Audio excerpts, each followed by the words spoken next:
Hey there folks and welcome. Let's try and get through this video quickly. This is the general notice, as you can tell. Still haven't fully set up everything here. I've just put new monitors in and I need to get this backdrop all sorted out and tidied up ideally as soon as possible. So hopefully that's going to be something that you'll see as a change between this week's general notice and next week's one. But without further ado, let's get into it. Let's talk about what we've got coming up this week. And then we'll get into a couple of different articles this week, all focused on the WRC. And in terms of videos, our next general notice is going to be on Tuesday. I don't have any live streams planned between now and then. So the final round of the Porsche Esports Challenge GB, where I managed to get a 7th place and a 6th place. It was a great fun end to the season. Over the next few days, you can expect previews to the Mexico City Grand Prix and review for the 6 Hours of Fuji, potentially one for Petit Le Mans on Saturday, depending on if I get to watch through all of it, and the Mexico City Grand Prix on Sunday with NASCAR at Homestead on the Monday.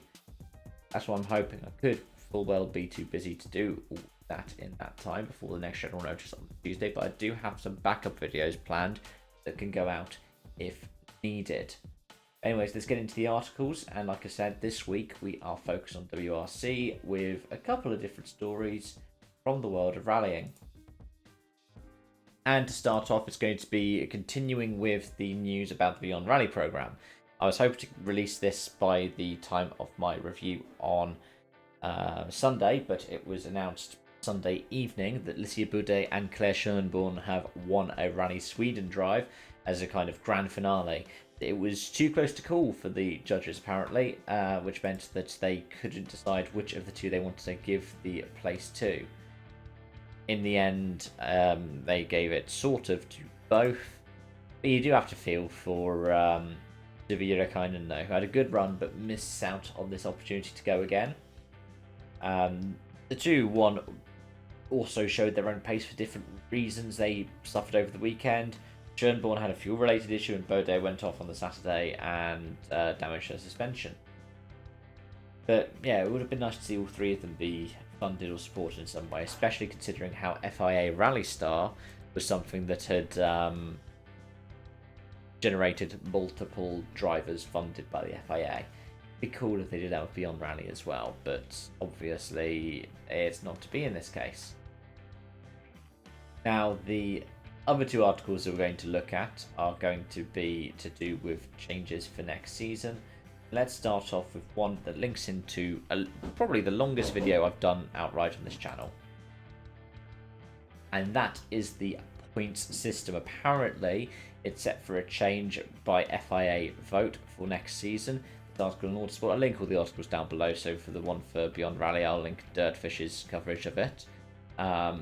Apparently, they've been trying out different systems over the course of the year, as in the teams, the organisers, and the drivers, their representatives, co-driver Scott Martin to Elfyn Evans. And supposedly, Marina Dunak, who's the category manager, said, after looking at different options we've been testing with Excel files, I hope, if it's mine, I get credit for it, what would happen using different options and thinking what's best for the championship. Now, after the season's done in Rally Japan, I will be doing an update to my long old video, which will look at the impact of the 2024 season. But then I'm also potentially going to use it to go further and go, okay, what kind of systems could we have? And ideally, try to find one that keeps every champion the same, whilst also making closer title battles. It'll be a fun challenge. I'll be looking forward to seeing how that one pans out. But let's get into the other change that could happen for as soon as next season. And that is that hybrid could be scrapped. Again. Now, it was initially announced as part of a Rally 1 minus change, and this would not be a Rally 1 minus, it would just be Rally 1 without the hybrid. Rally 1 minus was less aero and more controlled parts. So things like suspension, basically trying to make it like a more powerful Rally 2 car, whilst also making Rally 2 slightly more powerful and being allowed to have a paddle shifter instead of a sequential stick shift. Now, the reason for this is supposedly because of new safety guidelines from Hybrid Spy Compact Dynamics, which has said if the hybrid unit suffers 3 shocks over 15G or 1 over 25G, it needs to be sent back to them, stripped apart, and rebuilt, with the team carrying the cost of it. So, reason for the pressure on this is M Sport. Rich Milner has allegedly said that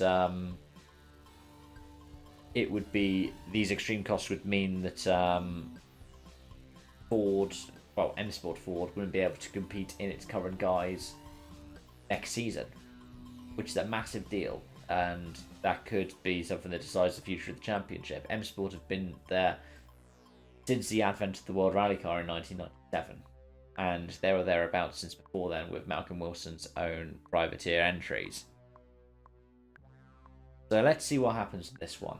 I can see why M Sport would want this change, but well, I guess the main thing to say is watch the space, because everything can and does change quickly in the world of motorsport and in the world of rallying. Motorsport Council meets every month or so, so I guess we need to wait for as early as next month to find out that one. And with that, thank you so much for watching and for joining, and yeah, thanks for your continued support. It was great to see some of you popping in to say hi during the live stream yesterday. Great to see people coming in to watch like my NASCAR reviews or F1 reviews, and people are still watching my 100% review for EA Sports WRC, as well as my Race 07 retrospective. Might be something related to that coming out pretty soon. Until then, it's bye bye for now.